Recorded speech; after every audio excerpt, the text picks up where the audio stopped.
രാജീവ് ഗാന്ധി കാണാൻ വേണ്ടിയിട്ട് പോയതാണ് അതിനകത്ത് ഏറ്റവും രസകരമായൊരു സംഭവം. എനിക്കിപ്പോഴും ഓർമ്മ വരുന്നത് ശശി തരൂർ പറഞ്ഞൊരു വാക്കുണ്ട്, കാറ്റിൽ ക്ലാസ് ജേർണി.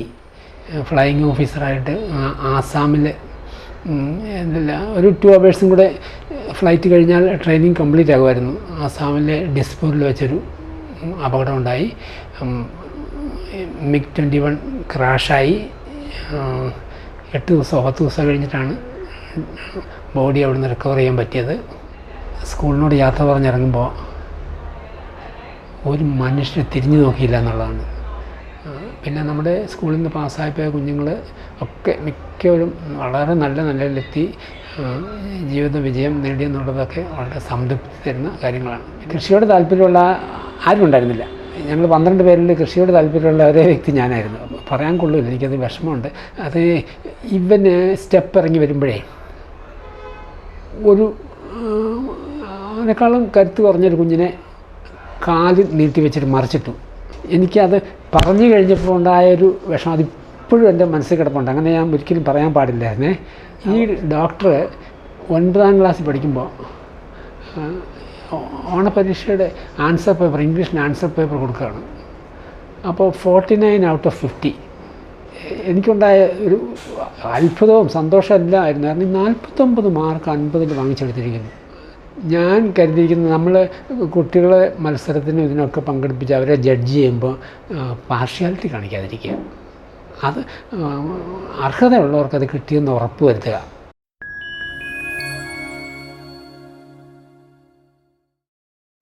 ഞാൻ 1981 ഡിസംബർ 28-നാണ് FSCT സ്കൂളിൽ ജോയിൻ ചെയ്യുന്നത്. പത്മാവതി ടീച്ചറായിരുന്നു ഹെഡ് മിസ്സസ്. സ്കൂളിൽ ജോയിൻ ചെയ്ത് കഴിഞ്ഞ് ഉടൻ തന്നെ കമ്പനിയിൽ പോയി സ്കൂൾ മാനേജറെ കാണേണ്ട ആവശ്യമുണ്ടായിരുന്നു. ഗോപാലകൃഷ്ണൻ സാറാണ് എന്നെ കമ്പനിയിലെത്തിച്ചത്.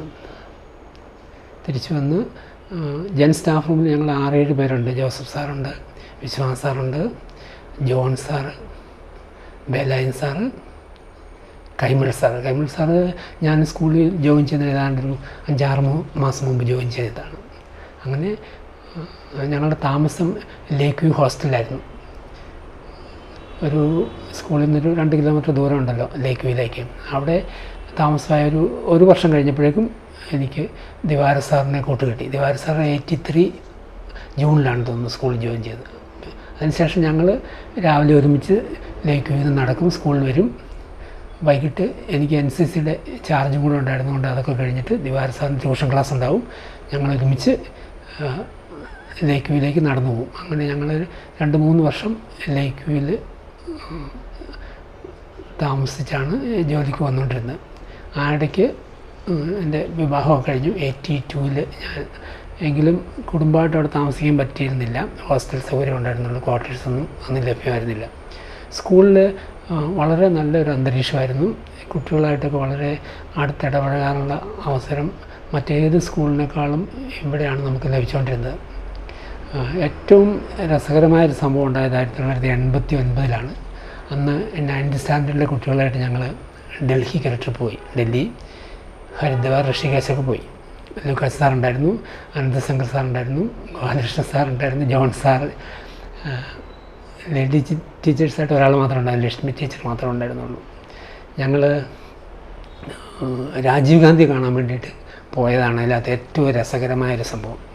ഞങ്ങൾ ലജപത് നഗറിൽ നിന്ന് ടാക്സി വിളിച്ച് പോകാമെന്നിങ്ങനെ ആലോചിച്ചു. അപ്പോൾ ഒരു ടാക്സിയിൽ 3 പേരെ കയറ്റുള്ളൂ. അപ്പോൾ ഞങ്ങൾ നോക്കുമ്പോൾ ഞങ്ങൾ 48 പേരുണ്ട്, 12 ടാക്സി വിളിക്കണം. ഏതാണ്ട് 6000 രൂപ മറ്റോ ആകും. 6000 രൂപ കൊടുത്ത് 3 കിലോമീറ്റർ അകലേക്ക് യാത്ര ചെയ്യുക എന്നുള്ളത് ചിന്തിക്കാൻ പറ്റിയില്ല. അപ്പോൾ ഞങ്ങളുടെ എന്തോ ഭാഗ്യത്തിന് മലയാളിയായ ഒരാൾ അവിടെ ഒരു ടീ സ്റ്റോൾ നടത്തുന്നുണ്ടായിരുന്നു. അപ്പോൾ അയാൾ ചോദിച്ചു, പിക്കപ്പ് വാങ്ങി കയറിയാൽ നിങ്ങൾക്ക് യാത്ര ചെയ്യാൻ ബുദ്ധിമുട്ടുണ്ടോ എന്ന് ചോദിച്ചു.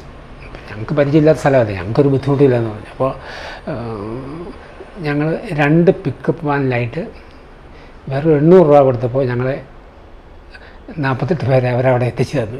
ഒരു പിക്കപ്പ് വാനിൽ 24 പേര്. അപ്പോൾ എനിക്കിപ്പോഴും ഓർമ്മ വരുന്നത് ശശി തരൂർ പറഞ്ഞൊരു വാക്കുണ്ട്, കാറ്റിൽ ക്ലാസ് ജേർണി.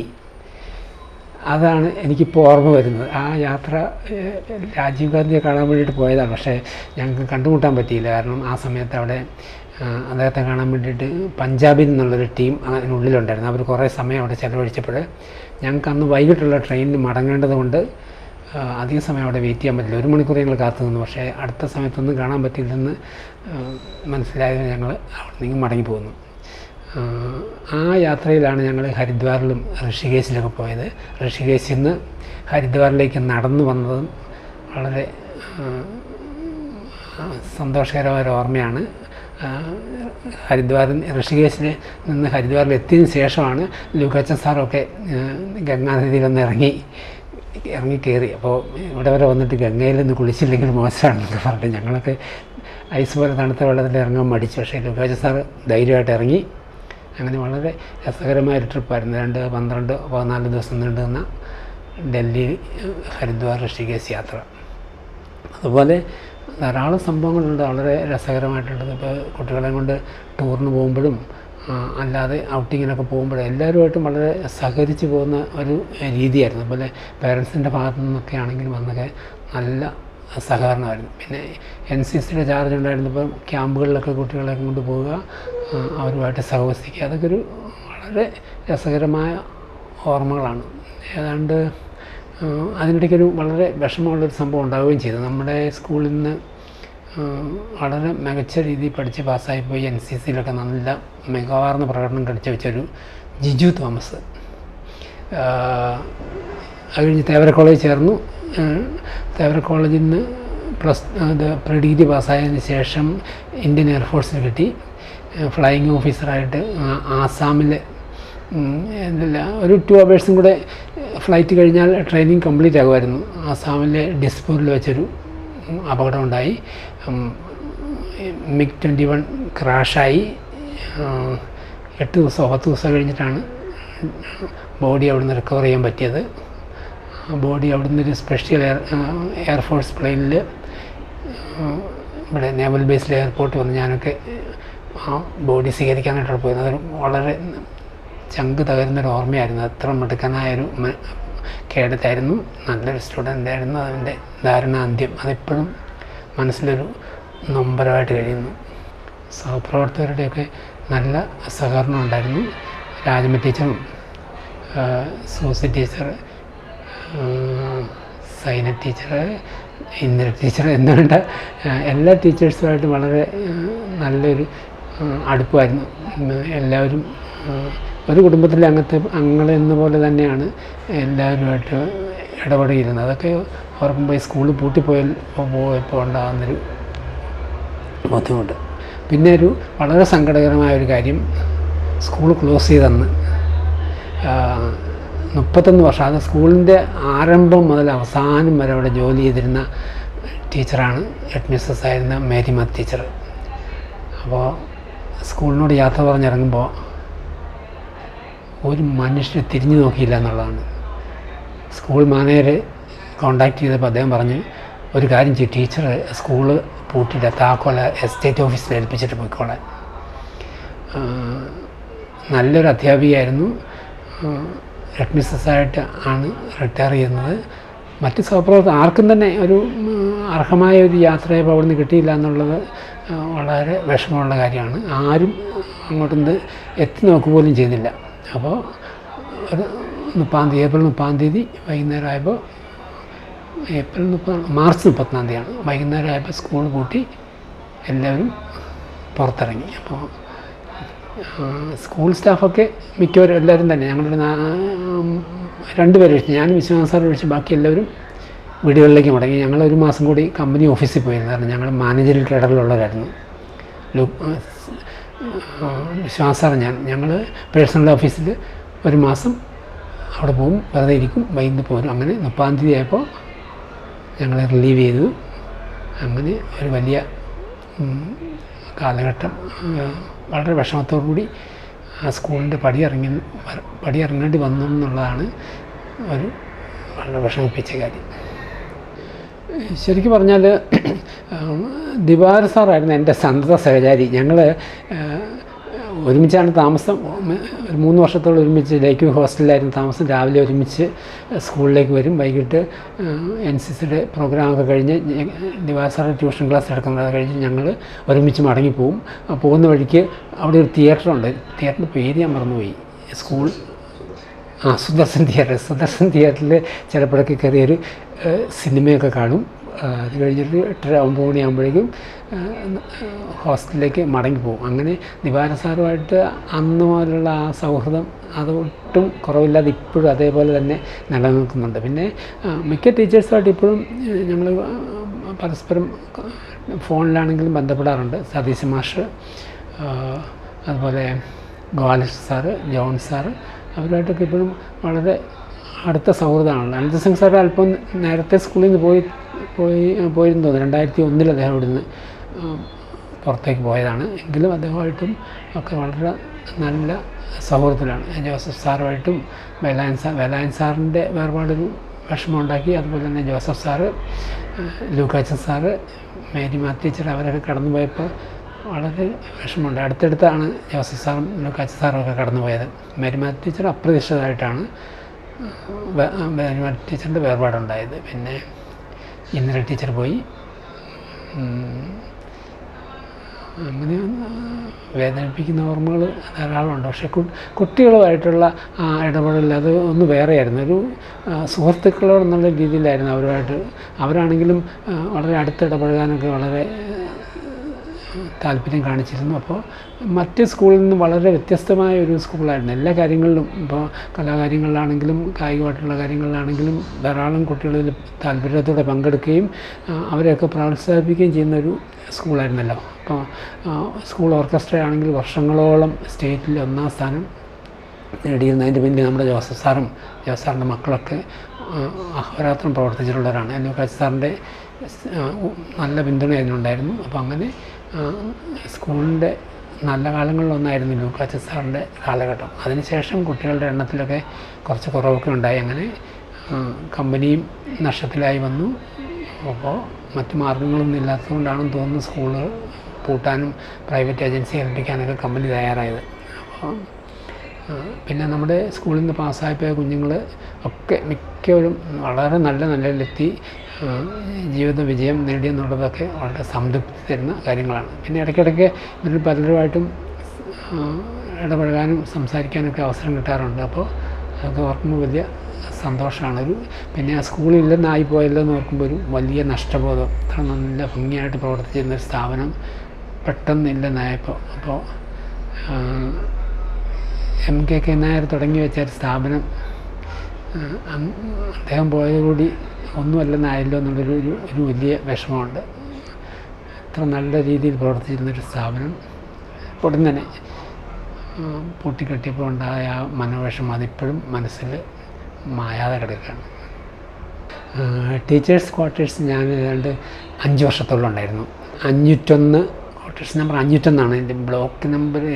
ഏറ്റവും മുകളിലത്തെ ഫ്ലോറിൽ ഞാൻ താമസിക്കുന്നു. അതിന് തൊട്ട് താഴെയുള്ള മിഡിൽ ഫ്ലോറിൽ ജോൺ സാറ്, ഏറ്റവും താഴെ വിശ്വാസ് സാർ. അപ്പോൾ കുഞ്ഞുങ്ങളാണെങ്കിലും ജോൺ സാറിൻ്റെ മക്കളും വിശ്വാസ് സാറിൻ്റെ മക്കളും ഇവർ കളിക്കൂട്ടുകാരായിരുന്നു. പിന്നെ നേരെ ഓപ്പോസിറ്റ് താമസിച്ച സാറാമ്മ ടീച്ചറാണ്. സാറാമ്മ ടീച്ചറിൻ്റെ മക്കളും ഇവർ എല്ലാവരും കുട്ടികളെല്ലാവരും ഭയങ്കര സൗഹൃദത്തിലാണ്. അതുപോലെ അടുത്തുള്ള ക്വാർട്ടേഴ്സിലുള്ളവരായിട്ടുമൊക്കെ വളരെ നല്ല ബന്ധമായിരുന്നു ഉണ്ടായിരുന്നത്. ക്വാർട്ടേഴ്സിൽ താമസിച്ചുകൊണ്ടിരിക്കുമ്പോഴാണ് ക്വാർട്ടേഴ്സിൽ അല്പം കൃഷിയുടെ ഉണ്ടായിരുന്നു. അപ്പോൾ കൃഷിയോട് താല്പര്യമുള്ള ആരും ഉണ്ടായിരുന്നില്ല. ഞങ്ങൾ 12 പേരിൽ കൃഷിയോട് താല്പര്യമുള്ള ഒരേ വ്യക്തി ഞാനായിരുന്നു. അപ്പോൾ ഒരു കുറച്ച് സ്ഥലമുള്ളൂ. അവിടെ ഞാൻ അത്യാവശ്യം പച്ചക്കറികളും വാഴയും ഇഞ്ചിയും മഞ്ഞളും അതൊക്കെ നടുവായിരുന്നു. അപ്പോൾ ഇത് വാഴക്കൊലയൊക്കെ വെട്ടിക്കഴിഞ്ഞാൽ അത് 12ആയിട്ട് പങ്കിടണമല്ലോ. അല്ലാതെ ഒറ്റയ്ക്കെടുക്കുന്ന ഇടപാടില്ല. എന്ത് കൃഷി ചെയ്താലും അത് എല്ലാവർക്കും അതിൻ്റെ ഒരു ഷെയർ എല്ലാവർക്കും കൊടുക്കുമായിരുന്നു. അങ്ങനെ ഒരു ചെറിയ കർഷകനായിട്ടായിരുന്നു ഞാനവിടെ മറ്റുള്ളവരുടെ ഒക്കെ എല്ലാവർക്കും ഒരു താല്പര്യമായിരുന്നു കേട്ടോ. ഞാനത് കൃഷിയൊക്കെ ചെയ്യുന്നത് കാണുമ്പം അതിൽ താല്പര്യം. പിന്നെ അതിൻ്റെ വിളവെടുക്കുമ്പം അവർക്ക് ഞാനൊരു പങ്ക് കൊടുക്കാറുണ്ടായിരുന്നു. അങ്ങനെ അത് വളരെ ഓർമ്മിച്ച് വയ്ക്കാൻ പറ്റിയ ഒരു വലിയ കാര്യമായിട്ട് എനിക്ക് തോന്നുന്നു. ആ കൃഷിയോടുള്ള താല്പര്യം ഇപ്പോഴും തുടരുന്നുണ്ട്. അത് എൻ്റെ അപ്പനൊക്കെ നല്ല കൃഷിക്കാരനായിരുന്നു. അപ്പോൾ ആ കൃഷി പാരമ്പര്യം അത് മനസ്സിലുണ്ടാവുമല്ലോ. അപ്പോൾ അതനുസരിച്ച് അല്പം സ്ഥലം ഉണ്ടായിരുന്നുണ്ടെങ്കിൽ അത് കഴിയുന്ന രീതിയിലൊക്കെ പച്ചക്കറിയും അതുപോലെയൊക്കെ വെച്ച് പിടിപ്പിക്കാനും അത് പങ്കിടാനും ഒക്കെ ഉള്ളൊരു താല്പര്യം ഞാൻ കാണിക്കാറുണ്ടായിരുന്നു. ഞാൻ FSCTന്ന് പോകുന്ന ഉടനെ പനങ്ങാട് ഹയർ സെക്കൻഡറി സ്കൂളിലെ പ്രിൻസിപ്പലായിട്ടാണ് പോയത്. അവിടെ ഒരു വർഷത്തോളം ജോലി ചെയ്തു. അപ്പോൾ ആ സമയത്ത് എനിക്ക് യൂണിവേഴ്സിറ്റിയിൽ ഒരു MEd പ്രോഗ്രാമിന് അഡ്മിഷൻ കിട്ടി. SPS എന്ന് പറയും, സ്കൂൾ ഓഫ് പെഡഗോജിക്കൽ സയൻസസ്. ഒരു 1 ഇയർ പ്രോഗ്രാമാണ്. അപ്പോൾ അവിടുന്ന് MEd ചെയ്തു. MEd ചെയ്തതിന് ശേഷം ഗാന്ധി യൂണിവേഴ്സിറ്റിയുടെ നെടുങ്കണ്ടം B.Ed സെൻറ്ററിൽ ആണ് ആദ്യം ജോലി കിട്ടുന്നത്. അവിടെ ജോലി ചെയ്തുകൊണ്ടിരിക്കുമ്പോൾ MA കോളേജുകാർ കോതമംഗലത്തെ MA കോളേജിൽ അവർ പുതിയതായിട്ട് തുടങ്ങുന്ന B.Ed കോളേജിലേക്ക് എനിക്ക് ക്ഷണം വന്നു. ഞാൻ അവിടെ 4 വർഷം ജോലി ചെയ്തു. അതിനുശേഷം ഒരു വർഷത്തോളം ഒരു ILT സെൻറ്ററിൽ, മൂവാറ്റുപുഴ ILT സെൻറ്ററിൽ ട്രെയിനറായിട്ട് വർക്ക് ചെയ്തു. അതിന് ശേഷം 2 വർഷം തുടർച്ചയായിട്ട് ഞാനിവിടെ എൻ്റെ സ്വന്തമായിട്ട് വീടിനടുത്ത് തന്നെ ഒരു IELTS ട്രെയിനിങ് സെൻറ്റർ തുടങ്ങിയിരുന്നു. ആ സമയത്താണ് സെൻറ്റ് തോമസ് കോളേജിലേക്ക് എനിക്കൊരു ക്ഷണം ലഭിച്ചത്. അങ്ങനെ 2020 വരെ 8 വർഷം സെൻറ്റ് തോമസ് കോളേജിലും അധ്യാപകനായിട്ട് ജോലി ചെയ്തു. അങ്ങനെ ആകെ 44 വർഷം അധ്യാപകത്തിലായിരുന്നു. 2020 അന്ന് എനിക്ക് 68 വയസ്സായി. അപ്പോൾ എനിക്ക് തോന്നി ഇനി അല്പം വിശ്രമമാകാം എന്ന് കരുതി അങ്ങനെ ആ ജോലി അവസാനിപ്പിച്ച് 2020 വിശ്രമ ജീവിതം. ഇപ്പോൾ കൊച്ചുമക്കളൊക്കെ ആയിട്ട് ഇങ്ങനെ സന്തോഷമായിട്ട് കഴിയുന്നു. എൻ്റെ 2 മക്കളും FSCT സ്കൂളിൽ തന്നെയാണ് പഠിച്ചത്. മൂത്തയാൾ നീതു 99 ബാച്ചിലും ഇളയാളും നിമിൻ 2001 ബാച്ചിലുമാണ് SLC പാസ്സായത്. മോളിപ്പോൾ ഒരു PG ഒക്കെ കഴിഞ്ഞ് ഒരു ഹയർ സെക്കൻഡറി സ്കൂളിൽ കരിമണ്ണൂർ ജോലി ചെയ്യുന്നു. Nirmala public school Karimannoor. മോന് ഡിഗ്രി കഴിഞ്ഞിട്ട് ബാംഗ്ലൂരിൽ IT കമ്പനി ജോലി കിട്ടിയപ്പോൾ ആദ്യം ആക്സഞ്ചർ എന്ന് പറയുന്ന കമ്പനിയിലായിരുന്നു. ഇപ്പോൾ HPE ഹ്യൂലറ്റ് പാക്കർഡ് എൻ്റർപ്രൈസ് ജോലി ചെയ്യുന്നു. മോൾക്കൊരു ആൺകുഞ്ഞ് 4ാം ക്ലാസ്സിൽ പഠിക്കുന്നു. മോനൊരു ആൺകുട്ടി, അവൻ JKG ജൂനിയർ KGയിൽ പഠിക്കുന്നു. ഞാൻ 5ാം ക്ലാസ്സിൽ പഠിക്കുമ്പോൾ ഇംഗ്ലീഷ് ഡിക്റ്റേഷൻ നടത്തി. അപ്പോൾ 40 വാക്കാണ് ഡിക്റ്റേഷൻ. എൻ്റെ 40 വാക്കും ശരിയായിരുന്നു. അപ്പോൾ ഒരു വാക്കിന് ഷർട്ട്, ഇപ്പോഴും എനിക്ക് ഓർമ്മയുണ്ട്, ഷർട്ട്. അപ്പോൾ സാർ ഉദ്ദേശിച്ച SHUT ആണ്, ഞാൻ ഉദ്ദേശിച്ച SHIRT. അപ്പോൾ സാർ പറഞ്ഞു നീ പറഞ്ഞത് ശരിയാണ്, ഞാൻ ഉദ്ദേശിച്ചത് ശരിയാണ്, 40 ഔട്ട് ഓഫ് 40. അപ്പോൾ 30 വാക്കിൻ്റെ സ്പെല്ലിങ് ശരിയായിട്ടുള്ള വേറെ ആരുമില്ലായിരുന്നു. ഒരു 2 ദിവസം കഴിഞ്ഞപ്പോൾ സ്കൂൾ ഹെഡ് മാസ്റ്റർ വരാന്തയിൽ കൂടെ കടന്നു പോയിട്ട് ഞങ്ങളുടെ ക്ലാസ്സിലേക്ക് PC ചാക്കോ ആരാണെന്ന് ചോദിച്ചു. ഉലകന്നാൻ സാറ് പേര് വിളിച്ചപ്പോഴും ഞാൻ വിറച്ച് എന്താ എനിക്ക് സംഭവിച്ചെന്ന് അറിഞ്ഞുകൂടാ. സാർ അടുത്ത് വന്നിട്ട് മിടുക്കൻ എന്ന് പറഞ്ഞ് എൻ്റെ തോളത്ത് തട്ടി. എനിക്ക് പിടികിട്ടിയില്ല എന്താണെന്ന്. സാർ പോയി കഴിഞ്ഞപ്പോൾ കോശി സാർ എന്നോട് പറഞ്ഞു, എടാ നീ ഇംഗ്ലീഷ് സ്പെല്ലിങ്ങിൻ്റെ ഉസ്താദാന്ന് ഞാൻ പറഞ്ഞു കൊടുത്തായിരുന്നു, അത് പറയാൻ വന്നതാണെന്ന് പറഞ്ഞു. എൻ്റെ ജീവിതത്തിൽ ആദ്യമായിട്ട് അന്ന് എനിക്ക് തോന്നി, എൻ്റെ മനസ്സിലൊരു തോന്നൽ ഇംഗ്ലീഷ് അധ്യാപകനാണ്. അങ്ങനെയാണ് ഇംഗ്ലീഷിന് സ്കൂളിൽ ടോപ്പറായിരുന്നു ഇംഗ്ലീഷിന്. അത് കഴിഞ്ഞിട്ട് പ്രീ ഡിഗ്രി കഴിഞ്ഞപ്പോൾ ഇംഗ്ലീഷ് BAക്ക് അഡ്മിഷൻ കിട്ടിയില്ല. ഞാൻ 1 വർഷം നഷ്ടപ്പെടുത്തി. അടുത്ത വർഷമാണ് എനിക്ക് BA ഇംഗ്ലീഷിന് തന്നെ saint Thomas college, Pala saint Thomas കോളേജിൽ അഡ്മിഷൻ കിട്ടി. കഴിഞ്ഞ് പാലായിൽ തന്നെ B.Ed ചെയ്ത് അങ്ങനെ അതിനുശേഷം ഇരിഞ്ഞാലക്കുട ഡോൺ ബോസ്കോ ഹൈസ്കൂളിലാണ് എൻ്റെ അധ്യാപന ജീവിതം ആരംഭിക്കുന്നത്. 76 നവംബർ 15. അപ്പോൾ ഒരു ഇംഗ്ലീഷ് ലാംഗ്വേജ് ടീച്ചറാകുക എന്നുള്ളത് വലിയൊരു ആഗ്രഹമായിരുന്നു. പക്ഷേ ഡോൺ ബോസ്കോയിൽ ചെന്ന് കഴിഞ്ഞപ്പോൾ അവിടെ സോഷ്യൽ സയൻസും പഠിപ്പിക്കണം. അപ്പോൾ ഇംഗ്ലീഷും പഠിപ്പിക്കും, സോഷ്യൽ സയൻസും പഠിപ്പിക്കും. 5 വർഷം അവിടെ ജോലി ചെയ്തു. അപ്പോഴാണ് FSCTയിൽ ആപ്ലിക്കേഷൻ കോൾ ഫോർ ചെയ്യുന്നത്. അപ്പോൾ ഇവിടെ സോഷ്യൽ സയൻസ് അധ്യാപകൻ്റെ വേക്കൻസിയാണ്. അപ്പോൾ ഞാൻ അവിടെ സോഷ്യൽ സയൻസ് പഠിപ്പിച്ചതുകൊണ്ട് ഇവിടുത്തെ ടെസ്റ്റിൽ എനിക്ക് ഫസ്റ്റ് റാങ്ക് കിട്ടി. ഇംഗ്ലീഷ് ചോദ്യങ്ങളും സോഷ്യൽ സയൻസിൽ ചോദ്യങ്ങളും ഉണ്ടായിരുന്നു. ടെസ്റ്റിൽ ഫസ്റ്റ് റാങ്ക് കിട്ടി. അങ്ങനെയാണ് FSCT സ്കൂളിൽ എനിക്ക് ജോലി കിട്ടുന്നത്. അപ്പോൾ ഇവിടെ തുടങ്ങിയപ്പോൾ സോഷ്യൽ സയൻസും ഇംഗ്ലീഷും മാറി മാറി പഠിപ്പിക്കണമായിരുന്നു. അത് കഴിഞ്ഞ് 4-5 വർഷം കഴിഞ്ഞതിന് ശേഷം ഇംഗ്ലീഷ് അധ്യാപകൻ മാത്രമായിട്ട്, ഇംഗ്ലീഷ് മാത്രം പഠിപ്പിക്കുന്ന അധ്യാപകനായിട്ട് തുടരുകയായത്. NCCയുടെ അന്ന് ചാർജ് വഹിച്ചിരുന്നത് വിശ്വനാഥ് സാറായിരുന്നു. അപ്പോൾ വിശ്വനാഥ് സാറിന് NCC ട്രെയിനിങ്ങിന് പോകാൻ താല്പര്യം ഉണ്ടായിരുന്നില്ല. അപ്പോൾ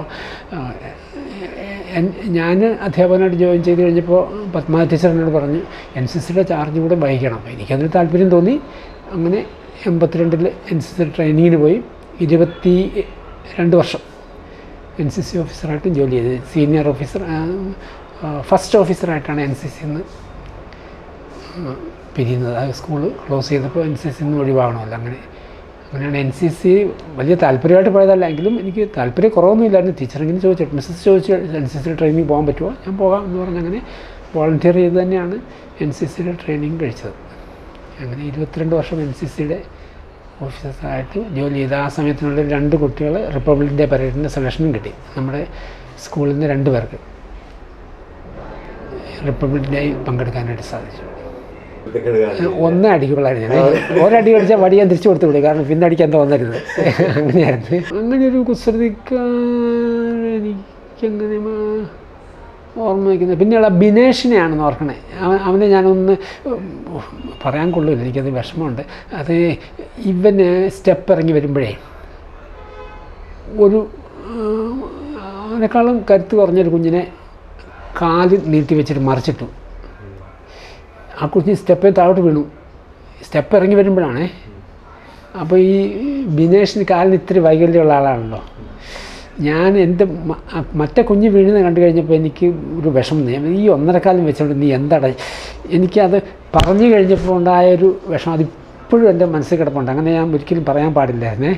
അപ്പോൾ അങ്ങനെയൊരു വിഷമമുള്ള അനുഭവം ഉണ്ടായി. ഞാൻ മനഃപൂർവ്വം പറഞ്ഞതല്ല. ഇവന് ഒരു കുഞ്ഞിനെ തട്ടി വീഴിക്കേണ്ട, സ്റ്റെപ്പ് ഇറങ്ങി വരുമ്പോൾ തട്ടി വീഴിച്ച് കഴിഞ്ഞാൽ ഭയങ്കര അബദ്ധമല്ലേ കാണിച്ചത്. അപ്പോൾ പെട്ടെന്നുള്ള പ്രകോപനത്തിന് ഇങ്ങനെയൊന്ന് പറയേണ്ടതായിട്ട് വന്നു. പക്ഷേ അത് കഴിഞ്ഞ് ബിനേഷുമായിട്ട് വളരെ സൗഹൃദത്തിലായിരുന്നു. ഇപ്പം ബിനേഷ് FST ജോലി ചെയ്യുന്നുണ്ടെന്നറിയാം. വളരെ സന്തോഷം. അതായത് ഈ സതീശൻ മാസ്റ്റർ എന്തെങ്കിലും സഹായത്തിന് വിളിച്ചാൽ ആർക്കും നോ എന്ന് പറയാൻ പറ്റില്ല. അങ്ങനെ ഒരു വ്യക്തിയായിരുന്നു സതീശൻ മാസ്റ്റർ. അപ്പോൾ അതുപോലെ നമ്മുടെ കമ്പനിയിൽ നിന്നുള്ളൊരു പാപ്പച്ചൻ മരിച്ചുപോയി. അദ്ദേഹമൊക്കെ എന്തോ ഒരു സഹായമായിരുന്നു അറിയാം. അതുപോലെ പോൾ ഡ്രൈവറായിട്ട് വർക്ക് ചെയ്യുന്ന ആൾ MA പോൾ, അവരൊക്കെ സ്കൂൾ സ്പോർട്സ് എന്ന് പറഞ്ഞാൽ അവർ പകൽ സമയം വൈകുന്നേരം വരെ അവരവിടെ ഉണ്ട്. എന്ത് സഹായം ചെയ്യാൻ അവർ തയ്യാറാണ്. പിന്നെ സതീശൻ മാസ്റ്റർ ആരെങ്കിലും സഹായത്തിന് വിളിച്ചാൽ ആരും മടിച്ചു നിൽക്കില്ല. അപ്പോൾ ഞാനൊക്കെ പിന്നെ മുഴുവൻ സമയം ഗ്രൗണ്ടിലുണ്ടാകും സതീശൻ മാസ്റ്ററോടൊപ്പം. അങ്ങനെ ഒരു പ്രത്യേക ഒരു അന്തരീക്ഷമായിരുന്നു. പിന്നെ കുട്ടികൾക്കാണെങ്കിലും സ്പോർട്സിനോടൊക്കെ നല്ല താല്പര്യമുള്ള ധാരാളം പിള്ളേരുണ്ടായിരുന്നല്ലോ. അപ്പോൾ ആദ്യകാലങ്ങളിലൊക്കെ സ്റ്റേറ്റ് ലെവലിലൊക്കെ പ്രൈസൊക്കെ കിട്ടുമായിരുന്നു. പിന്നെ കണ്ടാനും കോമ്പറ്റീഷനൊക്കെ വന്നു കഴിഞ്ഞപ്പോൾ നമ്മൾ പുറത്തുനിന്ന് കുട്ടികളൊന്നും എടുക്കുന്നില്ല. നമ്മുടെ സ്കൂളിലെ കുട്ടികൾ മാത്രമേ ഉള്ളൂ. എങ്കിലും ഉള്ള സ്റ്റാഫ് നല്ല രീതിയിൽ ട്രെയിൻ ചെയ്ത് കൊണ്ടുവരാനുള്ളൊരു താല്പര്യം സതീശൻ മാസ്റ്ററിനും ഉണ്ടായിരുന്നു. സൗമ്യൻ ടീച്ചറും സഹായിക്കുമായിരുന്നു കേട്ടോ. സൗമ്യൻ ടീച്ചർ ഒപ്പം നിൽക്കുമായിരുന്നു. അങ്ങനെ അതൊക്കെ കൊണ്ടാണ് സ്പോർട്സ് ഒക്കെ ഭംഗിയായിട്ട് കൊണ്ടുപോകാൻ സാധിച്ചിട്ടുള്ളത്. പിന്നെ ഞങ്ങൾക്കൊരു ഗോപിച്ചേട്ടനുണ്ടായിരുന്നു, മരിച്ചുപോയി. അദ്ദേഹത്തൊക്കെ അറ്റൻഡർ എന്നൊന്നും പറയാൻ ഞങ്ങൾക്ക് ഗോപിച്ചേട്ടാന്ന് ഞങ്ങളൊക്കെ വിളിക്കുള്ളായിരുന്നു. എന്തോ ഒരു സേവന മനസ്ഥിതിയുള്ള മനുഷ്യനായിരുന്നറിയാമോ. അതുപോലെ ജോലിയുടെ ഭാഗം അല്ലെങ്കിൽ അവിടെയുള്ള പൂന്തോട്ടം നട്ടു നനയ്ക്കുക, എപ്പോഴും ഒരു പുഞ്ചിരിയോട് കൂടി നിൽക്കുന്ന ആ മുഖം ഒരിക്കലും മറക്കാൻ പറ്റില്ല. അതുപോലെ മാർട്ടിൻ ആണെങ്കിലും കൊച്ചുഗോപി ആണെങ്കിലും അവരൊക്കെ, അതുപോലെ അമ്മിണി, ആയമാർ, അവരൊക്കെ എന്തൊരു നല്ല സേവന തൽപരരായിരുന്നറിയോ. അവരുമായിട്ടൊക്കെ വളരെ അടുത്ത ബന്ധമായിരുന്നു ആയമാരായിട്ടും. അവരൊന്നും ആയമാരായിട്ടൊന്നും നമ്മൾ കണക്കാക്കിയിരുന്നത്. നമ്മുടെ കുഞ്ഞുങ്ങളുടെ കാര്യങ്ങളൊക്കെ പിന്നെ സ്കൂളിൽ വന്നു കഴിഞ്ഞാൽ അവർ വൈകിട്ട് എൻ്റെ ഒപ്പം അല്ലേ മടങ്ങിപ്പോരുള്ളൂ. അപ്പോൾ അതൊക്കെ ശ്രദ്ധിക്കുന്നതൊക്കെ അമ്മണി, അതുപോലെയുള്ള ആയമാരും, അതുപോലെ ഓഫീസ് സ്റ്റാഫായിട്ട് എല്ലാവരുമായിട്ട് ഞങ്ങൾ ഒരു കുടുംബം എന്നുള്ള രീതിയിലായിരുന്നു. അല്ലാതെ ഒരാൾ വലുത് ഒരാൾ ചെറുതെന്നുള്ളൊരു ചിന്ത FST സ്റ്റാഫിൻ്റെ ഇടയ്ക്ക് ഉണ്ടായിരുന്നില്ല കേട്ടോ. എല്ലാവരും പരസ്പരം ബഹുമാനിച്ചിരുന്നൊരു ഗ്രൂപ്പായിരുന്നു എല്ലാവരും. അല്ലാതെ ഒരു അറ്റൻഡർ അങ്ങനെയുള്ളൊരു ചിന്താഗതി ഒരിക്കൽ പോലും ഉണ്ടായിരുന്നില്ല. ഗോപിച്ചേട്ടനെയൊക്കെ ഒരിക്കലും മറക്കാൻ പറ്റില്ല. എന്തോ ഒരു സേവന സന്നദ്ധനായ മനുഷ്യനായിരുന്നു അറിയാം. പിന്നെ എനിക്ക് വളരെ സന്തോഷത്തോടെ ഓർക്കുന്ന കാരണം, എനിക്ക് ഒരു പ്രാവശ്യം പനി വന്നു കഴിഞ്ഞപ്പോൾ ഞാൻ ഈ വടവൂട് ഹോസ്പിറ്റലിൽ ഒന്ന് കൺസൾട്ടിങ്ങിന് പോയി. ഞാനവിടെ ഡോക്ടറുടെ മുറിയിൽ കയറുമ്പോൾ ഡോക്ടർ എഴുന്നേറ്റ് നിന്നിട്ട് സാർ ഇരിക്കുന്നു പറഞ്ഞു. അപ്പോൾ ഞാനിരുന്നു. ഞാൻ പറഞ്ഞു ഇരിക്കും. ഞാനിരുന്നോളാം. ആ ഡോക്ടർ, ഞാൻ പേര് മറന്നുപോയി, എനിക്ക് എൻ്റെ രോഗവിവരങ്ങളെല്ലാം കേട്ട് എന്നെ പരിശോധിച്ച് എനിക്ക് മരുന്ന് പ്രിസ്ക്രൈബ് ചെയ്ത് ഞാൻ പുറത്തോട്ട് ഇറങ്ങിയപ്പോൾ എൻ്റെ കൂടെ വന്ന് പുറത്ത് ഇറങ്ങുന്നിടം വരുന്നു. എനിക്ക് ഒരിക്കലും വിശ്വസിക്കാൻ പറ്റില്ല.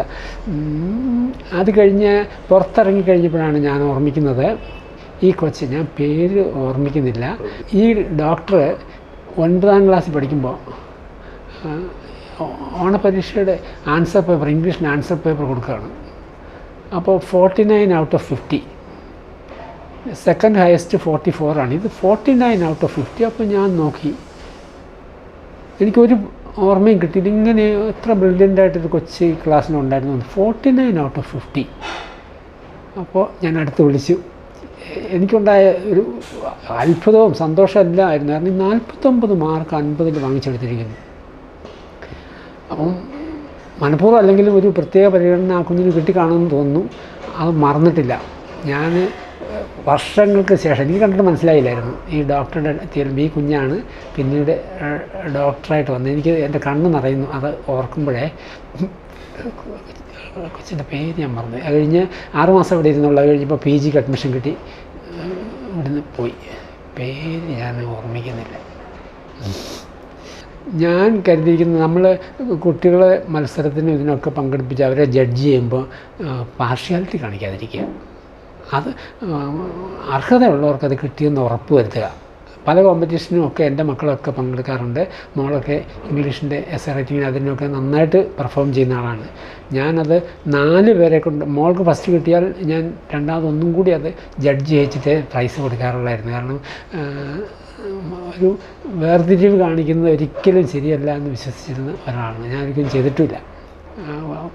ഇവിടെ ആൻസർ പേപ്പർ ഇവിടെ കൊണ്ടുവന്ന് കഴിയുമ്പോൾ കുഞ്ഞുങ്ങൾ പറയും, ഇത് 1 വേർഡ് ഞാൻ ടിക്ക് ചെയ്യാം, അത് നിങ്ങൾ ടീച്ചറാകുമ്പോൾ ടിക്ക് ചെയ്താൽ മതി എന്ന് ഞാൻ പറയും. ഞാൻ എൻ്റെ പേപ്പർ ഒരു കുഞ്ഞിനെ കൊണ്ട് ഞാൻ തൊടിയിക്കില്ല, ഒരു ടിക്ക് പോലും ഇടാൻ സമ്മതിച്ചിട്ടില്ല ഞാൻ ഒരിക്കലും. ഒരു പേപ്പർ വാല്യൂഷൻ ഒരു മറഞ്ഞ ജോലിയാണ്. മടിച്ച് പേപ്പർ കൊണ്ട് കൊടുക്കേണ്ടതിന് തലേദിവസം രാത്രി 2 മണി വരെയൊക്കെ ഇരുന്നിട്ടാണ് പേപ്പർ നോക്കി തീർക്കുന്നതെങ്കിലും ഒരിക്കൽ പോലും ഞാൻ വാല്യൂ ചെയ്യേണ്ട ആൻസർ പേപ്പർ. ഒരനുഭവം കൂടിയുണ്ട്. ഞാൻ 8th സ്റ്റാൻഡേർഡിൽ വേറൊരു ടീച്ചറിന് പകരം 1 മാസം ഇംഗ്ലീഷ് പഠിപ്പിക്കാൻ പോയി. ആ സമയത്തായിരുന്നു ആനുവൽ എക്സാമിനേഷൻ. ആനുവൽ എക്സാമിനേഷന് ഒരു കൊച്ച് ആൻസർ എഴുതിയത് മുഴുവനും ട്രാൻസ്ലിട്രേഷനായിരുന്നു. അതായത് മലയാളം വാക്കുകൾ ഇംഗ്ലീഷ് ലെറ്റേഴ്സ് കൊണ്ട് എഴുതി വെച്ചിരിക്കുകയായിരുന്നു. അപ്പോൾ ആദ്യത്തെ ആൻസർ വായിച്ചപ്പോൾ എനിക്കൊരു പന്തികേട് തോന്നി. ഞാൻ ശ്രമിച്ചപ്പോൾ ഇങ്ങനെ വായിച്ചു, അങ്ങനെ വിക്കിയുടെ കത്തി താഴെ വീണു. അങ്ങനെ ആൻസർ പേപ്പർ നോക്കി മുഴുവൻ ആൻസറും മലയാളത്തിലെ ഇംഗ്ലീഷ് ലെറ്റേഴ്സ് കൊണ്ട് ട്രാൻസ്ലിട്രേഷൻ നടത്തി വെച്ചിരിക്കുക. അപ്പോൾ ഞാൻ മനസ്സുകൊണ്ട് ആലോചിച്ചപ്പോൾ ഇത് ഇംഗ്ലീഷിലല്ലല്ലോ ആൻസർ എഴുതിയിരിക്കുന്നത്, ഇംഗ്ലീഷ് പേപ്പറിലെ. ഞാനൊരു 0 ഇട്ടു, 0. അപ്പോൾ കുട്ടിയുടെ ഫാദർ മേരിമാത്യു ടീച്ചറിൻ്റെ അടുത്ത് കംപ്ലയിൻ്റ് ആയിട്ട് ചെന്നു. അപ്പോൾ ടീച്ചർ പറഞ്ഞു, ചാക്കോ സാറെ നോക്കിയത് കൊണ്ട് അങ്ങനെ വരാൻ വഴിയില്ല, അതല്ല ടീച്ചർ അത് പേപ്പർ നോക്കണം. അപ്പോൾ ടീച്ചർ എന്നെ വിളിച്ചു. ആൾ ടീച്ചറിൻ്റെ അടുത്തുണ്ട്, കുട്ടിയുടെ ഫാദർ കുട്ടിയുടെ അടുത്തിരിക്കുമ്പോൾ ടീച്ചർ എന്നെ വിളിച്ചു. അപ്പോൾ ഞാൻ പറഞ്ഞു, ടീച്ചർ ആ പേപ്പറൊന്ന് എടുക്കണം, എന്നിട്ട് ഒരു കൈ കൊണ്ട് കസേരയെ മുറുകെ പിടിച്ചിരുന്നിട്ട് വായിക്കണം എന്ന് പറഞ്ഞു. ആദ്യത്തെ ക്വസ്റ്റ്യൻ്റെ ആൻസർ ടീച്ചർ ഒന്ന് വായിച്ച് നോക്കാൻ പറഞ്ഞു. ടീച്ചർ എനിക്കിത് വായിക്കാൻ കിട്ടുന്നില്ല. അപ്പോൾ ഞാൻ പറഞ്ഞു, അത് മലയാളമാണെന്ന് ടീച്ചർ ധരിച്ചിട്ട് ഒന്ന് വായിച്ച് നോക്കാൻ പറഞ്ഞു. ടീച്ചർ ചിരിച്ച്, ആ ചിരി ഇപ്പോഴും എൻ്റെ ചെവിയിലുണ്ട്. അപ്പോൾ അങ്ങനെയൊരു സംഭവം. പക്ഷേ കുട്ടിയുടെ പിതാവിന് അത്ര അങ്ങോട്ട് ദഹിച്ചില്ല എന്ന് തോന്നുന്നു. എന്നോടൊരു വിഷമം ഉള്ളിൽ ഉണ്ടായിരുന്നു എന്നെനിക്ക് തോന്നുന്നു. കാരണം പിന്നീട് മുഖാമുഖം കണ്ടപ്പോൾ കണ്ടില്ലാത്ത പോലെയൊക്കെ ആൾ മാറി. പക്ഷേ ഞാൻ മനഃപൂർവ്വം ചെയ്തതല്ല. ഇംഗ്ലീഷ് ആൻസർ പേപ്പറിൽ മലയാളത്തിൽ എഴുതിയാൽ എങ്ങനെ എനിക്ക് അറിഞ്ഞുകൂടാ എങ്ങനെ മാർക്ക് കൊടുക്കുമെന്ന്. അപ്പോൾ ആ കുട്ടി ആ വർഷം തോറ്റുപോയി. കാരണം പ്രീവിയസ് ആവറേജും കൂടെ നോക്കിയപ്പോൾ 0 കിട്ടിയപ്പോൾ പിന്നെ പാസ്സാക്കാൻ പറ്റില്ലല്ലോ. അതിൽ ഞാൻ കുറ്റക്കാരനല്ലെന്ന് ഞാൻ ഇപ്പോഴും വിശ്വസിക്കുന്നു. പക്ഷേ ഇങ്ങനൊരു രസകരമായൊരു അനുഭവം. ഇപ്പോൾ FSCറ്റിൽ പഠിച്ച് പാസ്സായിപ്പോയ കുഞ്ഞുങ്ങളൊക്കെ എല്ലാവരും ജീവിതത്തിൽ വിജയിച്ചു എന്നറിയുമ്പോൾ വലിയ സന്തോഷമുണ്ട്. പലരും വാട്സാപ്പ് വഴിയും ഫേസ്ബുക്ക് വഴിയൊക്കെ ബന്ധപ്പെടാറുണ്ട്. ഇനിയും നിങ്ങളുടെ ജീവിതത്തിൽ എല്ലാവിധ മംഗളങ്ങളും ഉണ്ടാവട്ടെ എന്ന് ആശംസിക്കുന്നു.